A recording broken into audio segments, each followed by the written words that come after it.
नमस्कार, मैं हूं अमित कुमार। स्वराज एक्सप्रेस में आपका स्वागत है और आप देख रहे हैं देश प्रदेश और आपके शहर की नफ्स डोलने वाला हमारा खास कार्यक्रम बिग डिबेट। आज हम बात करेंगे मध्य प्रदेश विधानसभा में शिवराज सिंह सरकार के खिलाफ कांग्रेस के अविश्वास प्रस्ताव की, जो सदन में खारिज हो गया।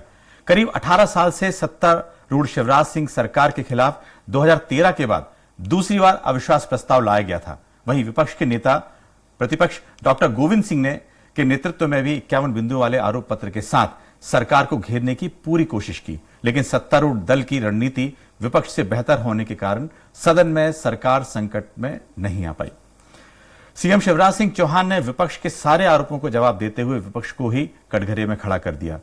इसी पर देखिए आज की हमारी खास पेशकश। इस मुद्दे पर चर्चा के लिए मेरे साथ खास मेहमानों का पैनल मौजूद है। मेहमानों से आपका परिचय कराऊं उससे पहले देखते हैं ये रिपोर्ट। जी हां, मध्य प्रदेश विधानसभा के शीतकालीन सत्र में विपक्ष का अविश्वास प्रस्ताव संख्या बल और सरकार के विश्वास के आगे हार गया।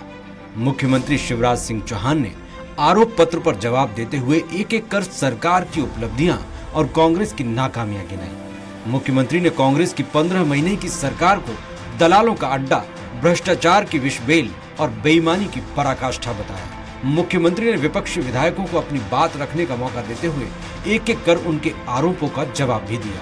अपने लंबे भाषण में मुख्यमंत्री ने जन कल्याणकारी योजनाओं को गिनाया, भ्रष्टाचार के आरोपों को झूठ की ट्रेनिंग का नतीजा बताया, रोजगार, किसान हितैषी योजनाओं को गिनाया, आदिवासियों के हितों में चल रहे सरकार के कामों का बखान किया। प्रधानमंत्री नरेंद्र मोदी जी ने जल जीवन मिशन प्रारंभ किया। जल जीवन मिशन और जल जीवन मिशन इसलिए कि गांव में भी पाइप से लाइन बिछा के घरों में टोटी वाला नल लगा के पानी दें ताकि हर घर में पानी आए। आपने जल जीवन मिशन योजना अपने यहाँ प्रारंभ ही नहीं की। इधर मुख्यमंत्री बोल रहे थे, उधर विपक्षी विधायक भी टोका टोकी करते हुए काउंटर कर रहे थे। अविश्वास प्रस्ताव पर मुख्यमंत्री के जवाब के सीधे प्रसारण की अनुमति पर कांग्रेस ने सवाल खड़े किए। मुख्यमंत्री के जवाब के बीच बीजेपी कार्यालय में सरकारी पैसे से भोजन कराने पर तीखे सवाल उठे। मुख्यमंत्री ने आरोपों को हवा हवाई बताया तो कांग्रेस विधायक जीतू पटवारी उखड़ गए। इस बीच अतिथि शिक्षकों के भरोसे ही स्कूल चलने के आरोप लगाए गए। विपक्षी विधायकों ने आदिवासियों के नाम पर सिर्फ राजनीति करने का आरोप लगाया तो सीएम ने पेशा कानून के फायदे गिनाते हुए पिछली सरकार के कारनामों को याद दिलाने की कोशिश की। गोपाल भार्गव ने विपक्ष के विधायकों की टोका टोकी के बाद उन्हें बिना नेता की अराजक फौज बताया। सत्ता पक्ष और विपक्ष के विधायक आपस में बात बात पर टकराते रहे, एक दूसरे को चुनौती देते रहे। मुख्यमंत्री कर्ज माफी पर सवाल उठाते उठाते ये मान बैठे कि कमलनाथ सरकार ने 7,000 करोड़ की कर्ज माफी की। इसे विपक्ष अपनी जीत बताते नजर आया। कमलनाथ की सरकार के राज में पैसे लेकर ट्रांसफर पोस्टिंग पर शिवराज ने विपक्ष को घेरा तो विपक्ष ने मुख्यमंत्री से कई मुद्दों पर तीखे सवाल खड़े किए। आखिर में बहुमत में अल्पमत के विपक्ष के अविश्वास प्रस्ताव को खारिज कर दिया। फिर भी विपक्ष खुश था, कम से कम उसे अपनी बात रखने का मौका मिला और इसे वो नैतिक जीत मानते हुए दिखाई दिया। अविश्वास प्रस्ताव कैसे गिर गया? नहीं, ये तो सदस्यों की कमी से गिर गया। हमारा उद्देश्य पूरा हुआ। हमने जो कहा था प्रदेश की जनता के पास सामने इस लूट की सरकार के चेहरे को ले जाने का जो उद्देश्य था वो पूर्ण हुआ। कहने को तो ये अविश्वास प्रस्ताव बीजेपी सरकार के खिलाफ था, लेकिन सरकार की रणनीति ने इसे कांग्रेस की 15 महीने की सरकार के प्रति अविश्वास में बदल दिया। सीएम ने विपक्ष के अविश्वास की बंदूक का मुंह उसी की तरफ मोड़ने का प्रयास किया। हालांकि विपक्षी विधायक भी सरकार से टकराने में पीछे नहीं हटे। कमलनाथ की गैर मौजूदगी से विपक्षी विधायकों का मनोबल कम होता नजर आया तो एक दूसरे से आगे निकलने की होड़ में भी कांग्रेसी विधायकों ने अविश्वास प्रस्ताव की धार खुद ही कम कर दी। संख्या बल के आगे इस अविश्वास को तो झुकना ही था, लेकिन फिर भी कांग्रेस इसके जरिए और सशक्त उपस्थिति दर्ज करा सकती थी, जो तैयारी की कमी और रणनीति के अभाव के कारण परवान नहीं कर सकी। फिर भी सियासी गलियारों में इसकी गूंज लंबे समय तक सुनाई देती। अतुल शर्मा के साथ अतुल पाठक, स्वराज एक्सप्रेस, भोपाल। इस मुद्दे पर ज्यादा चर्चा के लिए मौजूद हैं कांग्रेस विधायक पांचीलाल मेड़ा जी, बीजेपी विधायक प्रद्युमन सिंह लोधी जी और वरिष्ठ पत्रकार अजय बुक्कल जी। स्टूडियो में आप तीनों का बहुत बहुत स्वागत है। आज का जो सत्र था बहुत ही हंगामेदार रहा, अविश्वास प्रस्ताव पर चर्चा हुई, कल भी रहा, आज भी रहा। सबसे पहले रुख करते हैं मीणा जी आपसे। क्या जिस तरह से हंगामा हुआ, मुद्दे बहुत ज्यादा थे, आखिर कहां क्या चूक रह गई? उतने असरदार तरीके से कांग्रेस का अविश्वास दिखाई नहीं दिया। आज जो अविश्वास प्रस्ताव लाए थे और सदन में जिस प्रकार से हमने मुद्दे उठाए हैं, बीजेपी की सरकार में माननीय मुख्यमंत्री जी ने जो हमारे सवालों का जवाब दिया है वो पूरी तरह से कहीं न कहीं गोलमोल भी जवाब हमको मिले हैं, क्योंकि हमारी मांग थी कि क्षेत्र में जो विकास होना चाहिए, जो हमारे मुद्दे रहते हैं, उनके मंत्रिमंडल के जो भी मंत्री रहे उन्होंने पूरा सदस्यों का या सदन में ध्यान भटका के कुछ भी बात डाइवर्ट करके उन्होंने कही है। जो भी विकास की बात के मुद्दे हमने रखे, हमारे को कभी भी उन्होंने हमारे सवालों का जवाब सही नहीं मिलता है, तो इस प्रकार से इन्होंने सिर्फ बचने की कोशिश करी है। तो हम जो हमारे नेता, प्रतिपक्ष नेता डॉक्टर गोविंद सिंह जी के द्वारा अविश्वास प्रस्ताव लाए, उसके लिए तो हम बहुत ही खुश हैं, क्योंकि जिस प्रकार से अगर हम ये विपक्ष के द्वारा ये नहीं लाते, अविश्वास प्रस्ताव नहीं लाते, तो हमको हमारी बात रखने का अवसर भी नहीं मिलता जी। इसलिए हम हमारी बातों का कम से कम हमारे क्षेत्र की बात हो या हमारे प्रश्नों उत्तरी में जो प्रश्न रखे वहाँ नहीं आए और उसके बाद में ध्यान आकर्षण नहीं आए, शून्यकाल में नहीं लिया, तो आज अविश्वास के कारण कम से कम हमको इससे तो संतुष्टि बात सुनी गई। ये है कि आज जो विधानसभा का मकसद होता है, सत्र का मकसद होता है कम से कम चर्चा हो, इतने मुद्दे पर चर्चा होना और स्वीकार करना अविश्वास प्रस्ताव को, और उसके बाद आपने जिन बिंदुओं पे कहा था, तो लोधी जी ये है कि आज जो जितने आरोप थे, जैसे आरोप लगा रहे हैं मीणा जी की पूरे जवाब नहीं आए, उसमें क्या है कुछ गोलमोल करके जवाब दे दिए गए, इस तरह का आरोप है। सबसे पहले तो मैं ये बताना चाहता हूं कि ये जो कांग्रेस का अविश्वास था, ये कांग्रेस के प्रति ही अविश्वास था। आप सबने वहां देखा, पूरे प्रदेश ने वहां देखा जिस तरह से कांग्रेस अपने आप में बटी हुई थी, एक धड़े का दूसरे धड़े के प्रति अविश्वास था। और जो कल माननीय विपक्ष के नेताजी ने जो प्रस्ताव अविश्वास रखा, वो यूं रखा जैसे हम सत्यनारायण की कोई कथा कह रहे हो, और एक भी कोई ऐसा सवाल नहीं आया जिसका हमने जवाब ना दिया हो। पटल पर हमने हमारे सदन के नेता, हमारे जननेता आदरणीय मुख्यमंत्री जी ने पूरी ताकत के साथ, पूरे प्रमाण के साथ अविश्वास का जवाब दिया है। परंतु कांग्रेस उस समय छटपटाती नजर आई। वहां पर कल हमने जहां कांग्रेस के सम्मानित सदस्यों को 6-7 घंटे लगातार बोलने का मौका दिया, परंतु हमारा जवाब सुनने के लिए आज वो तैयार ही नहीं थे, क्योंकि उनको पता था कि हम खुद अपने लिए अविश्वास लाए हैं। ये सरकार की मंत्रिपरिषद के लिए कोई अविश्वास नहीं है, ये अपने खुद के लिए अविश्वास था। क्योंकि आज आप सबने सदन के अंदर देखा होगा, ना विपक्ष के नेता थे, ना पूर्व मुख्यमंत्री माननीय कमलनाथ जी तो कहीं सभा कर रहे थे। आज अविश्वास प्रस्ताव बड़ा महत्वपूर्ण प्रस्ताव होता है और पूरे प्रदेश के विभिन्न ज्वलंत मुद्दों पर विपक्ष को मुद्दे रखना चाहिए थे, परंतु ये अपने आप में आपस में विवाद करते रहे और कोई ऐसा मुद्दा पटल पर नहीं रख पाए जिससे ऐसा लगे कि सरकार के खिलाफ अविश्वास आया है। जी अजय जी, जिस तरह से अभी आपने सुना, इतने 2013 के बाद अविश्वास प्रस्ताव आया, बिंदु बहुत ज्यादा थे, लेकिन एक बात ये कहा जाए कि कम से कम एक चर्चा हुई, कम से कम इससे जो जितनी जल्दी सीख ले, क्योंकि चुनाव बहुत करीब है, 10 महीने बाद चुनाव में जाना है, तो इस अविश्वास प्रस्ताव से जो पार्टी जितनी जल्दी सीख लेगी उसको लगता है फायदा होगा।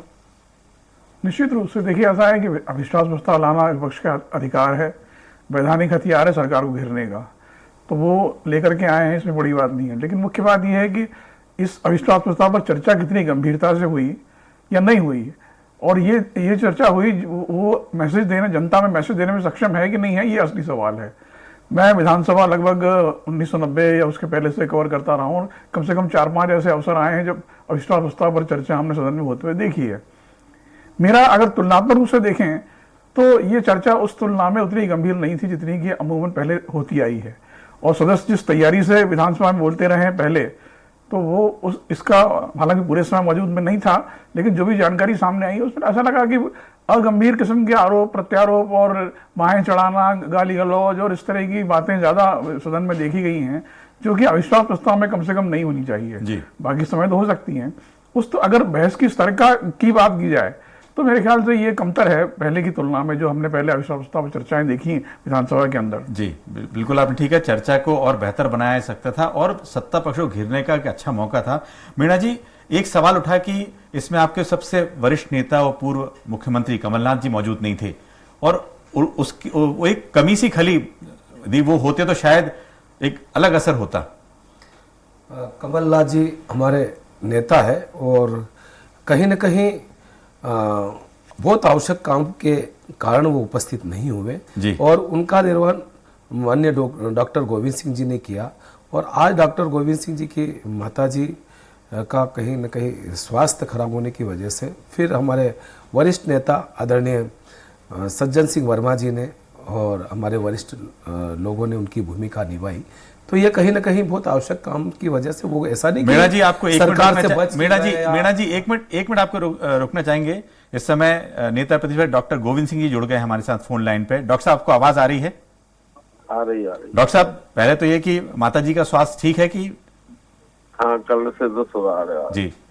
ये बताएं कि आज जिस तरह से अविश्वास प्रस्ताव आप लेके आए, 51 बिंदुओं पर लेके आए, लेकिन आज चर्चा ये हो रही है कि उसमें कुछ तीखी धार कम रह गई और ये लगा कि उन मुद्दों को उन तर्कों के साथ और रखा जाता तो स्थिति कुछ और होती है। आज मुद्दे तो गंभीर है, भ्रष्टाचार से युक्त है, लेकिन खुद भी शिवराज सिंह जी ने बह के काम, क्योंकि जवान उसका जवाब देते तो सरकार की कलई खुल जाती जी। इसलिए जानबूझ के उन्होंने जितने आरोप लगाए गए, किसी का आरोप न देके कांग्रेस सरकार ने क्या किया, 15 महीने में ये हुआ, 15 महीने में ये हुआ, ये कोई जवाब होता है? अविश्वास प्रस्ताव का मतलब रहता है कि विपक्ष जो आरोप लगाए उनका प्रत्येक आरोप का जवाब दे। उनके पास कुछ था ही नहीं बोलने को। अगर बोलते तो बोलते तो उनकी धज्जियां उड़ जाती, सरकार की कड़ाई खुल जाती। कितना भ्रष्टाचार में उन्होंने पूरा प्रदेश को डुबा दिया है। 4 लाख करोड़ के करीब अर्सा कर पैसा इकट्ठा है, कर्जा ला दिया। एक आदमी मध्य प्रदेश की 8 करोड़ जनता पे 51,000 करोड़ का कर्जा कर दिया, 51 करोड़ का। तो डॉक्टर साहब जी, डॉक्टर साहब अब जो चूंकि अविश्वास प्रस्ताव तो खारिज हुआ है, क्या आप इन मुद्दों को लेके जी डॉक्टर साहब आप इन मुद्दों को लेके अब जनता के बीच भी जाएंगे? ना, वो तो मैं हमेशा मुद्दे उठाता हूँ, जाता हूँ, जाऊंगा। अपनी ड्यूटी विपक्ष के नाते सरकार की जो कमजोरी है उनको पब्लिक के सामने उजागर करेंगे जी।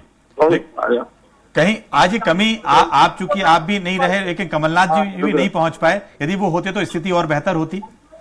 कमलनाथ जी राहुल जी की यात्रा में थे, इसलिए नहीं आ पाए। जी चलिए, बहुत बहुत शुक्रिया, आपने अपनी बात रखी।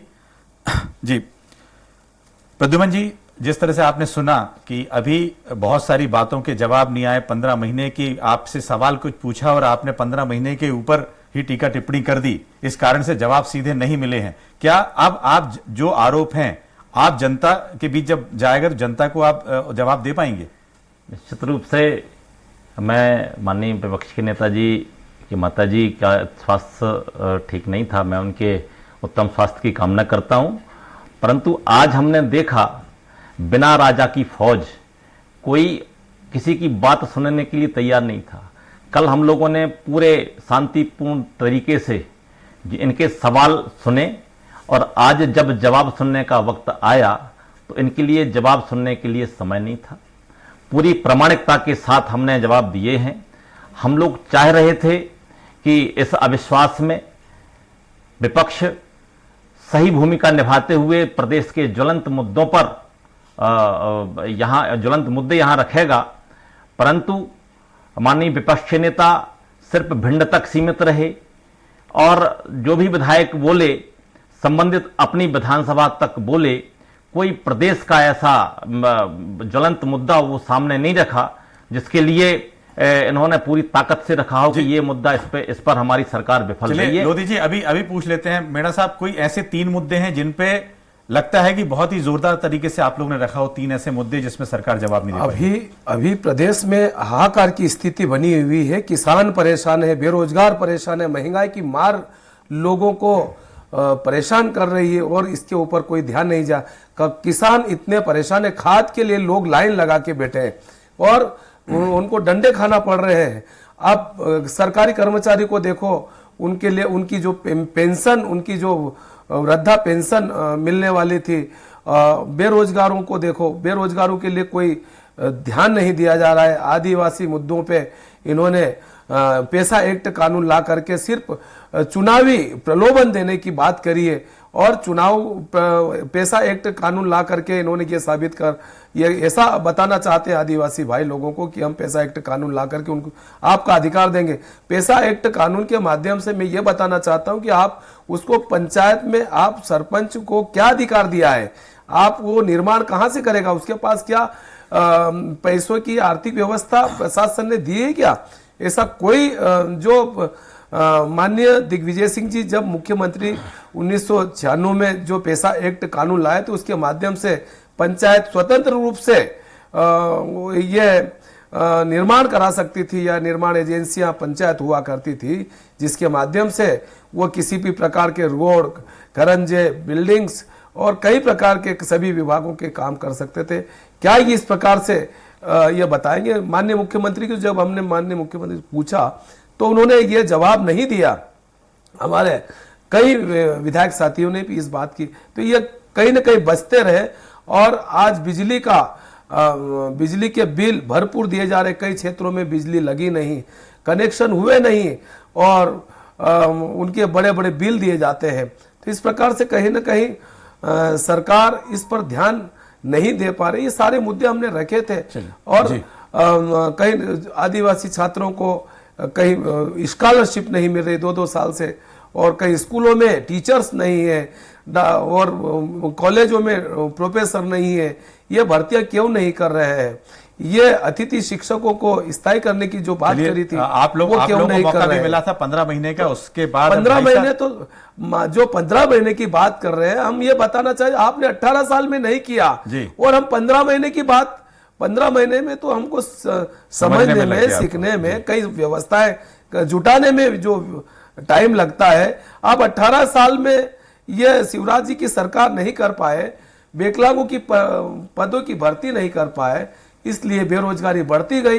तो ये आज हम इन बातों को सदन में रखने के लिए ही अविश्वास प्रस्ताव लाए थे। तो इन बातों को भी वो झूठी साबित करने के लिए कुछ भी बात 15 महीने में नहीं किया।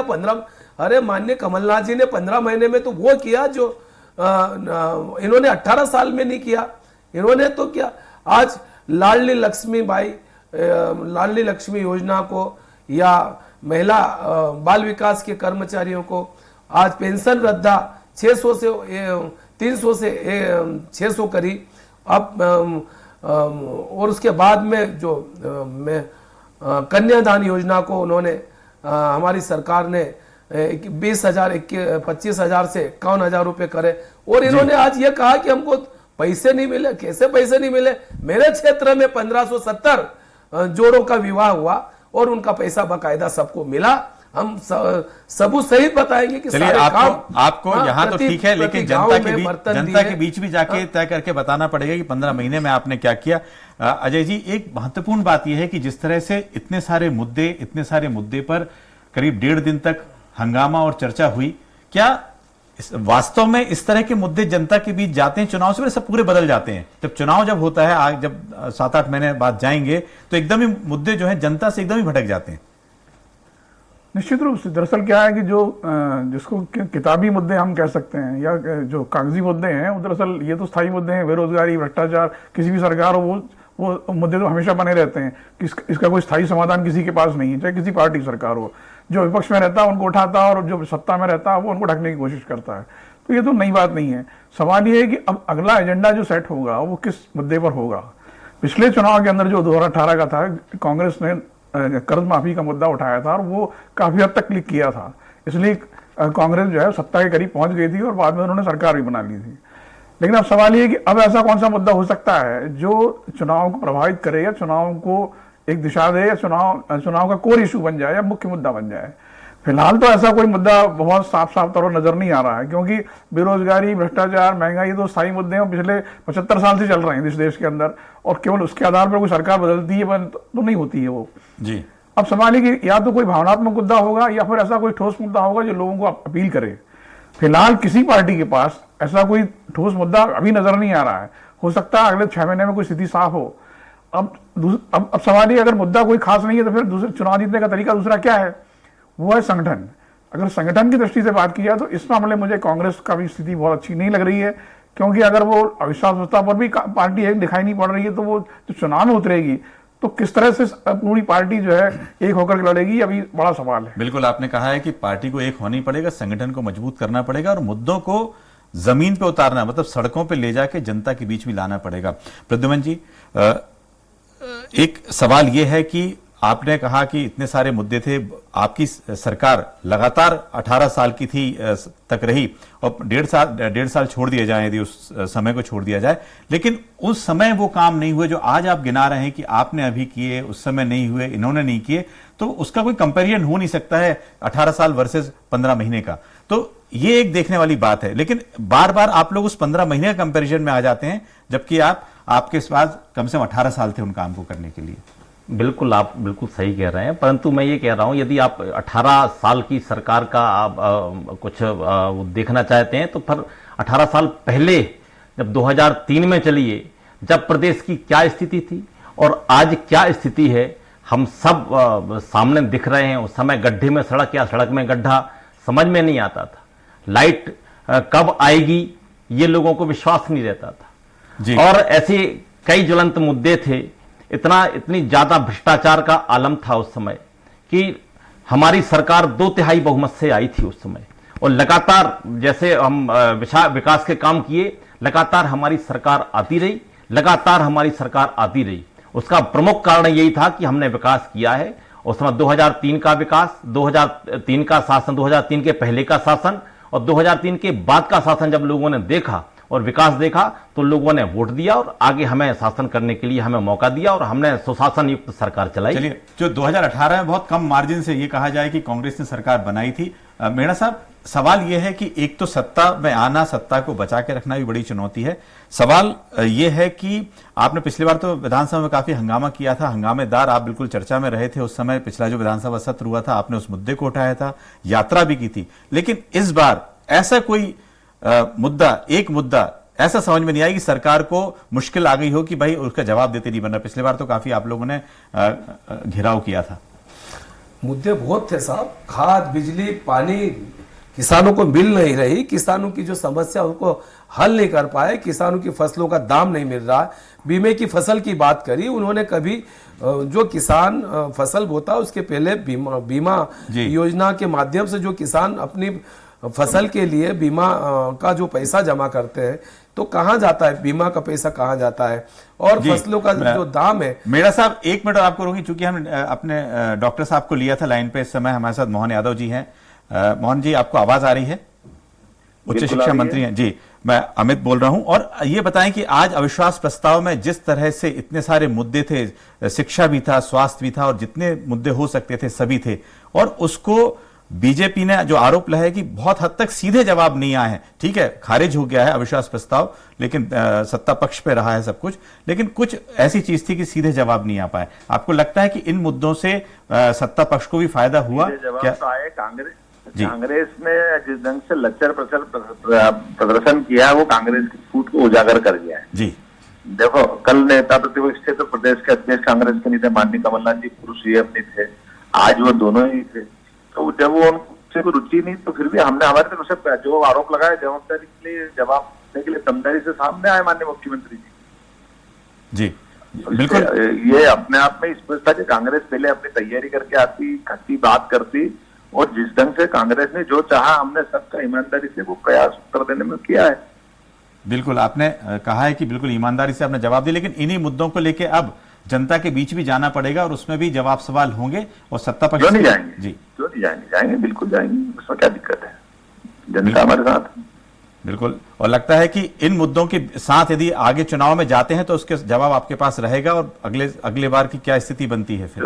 क्यों नहीं रहेगा, जनता हमारे साथ है। जनता ने हमेशा ये सरकार चलाने में अक्षम सिद्ध हुए। ये सरकार न तो इनकी मेजोरिटी उस समय थी ना हमारी थी, वो तो हमारी सज्जनता थी कि हमने 5 सीट कम होने के बाद में इनको दे दी तुरंत, नहीं तो हमने जोड़ तोड़ करके बनाते और अंततः ये अपनी विजन से सरकार गिराए। तो स्वाभाविक रूप से भाजपा पे विश्वास था, वोट ऑफ परसेंटेज भाजपा का ज्यादा था, इसी कारण से भाजपा ने सरकार भी बनाई और सरकार में जो हमारे मंत्रीगण और जो कांग्रेस छोड़ करके बीजेपी में आए उन सबका रिजल्ट ने बताया कि वो 2000, 5,500 वोट से जीतने वाले 30-40 हजार जीते। जनता पूरे तौर पे भाजपा को सरकार देखना चाहती थी और वही कारण है कि सफलता के साथ हमने 3.5 साल पूरे करे। बिल्कुल, आपने ठीक कहा है कि जिस तरह से आपने जवाब दी, जनता के बीच जाना होगा दोनों ही पार्टियों को। और ये एक बात इस अविश्वास प्रस्ताव में जरूर देखने को मिली कि एक अच्छी बहस बहुत दिन बाद देखने को मिली। हो सकता है इससे जो पार्टी जितना सीख ले और जिन मुद्दों को जनता के बीच ले जा पाए। बहरहाल बिग डिबेट में फिलहाल इतना ही। कल फिर हाजिर होंगे नए मुद्दे के साथ, नए सवालों के साथ। दीजिए इजाजत, नमस्कार।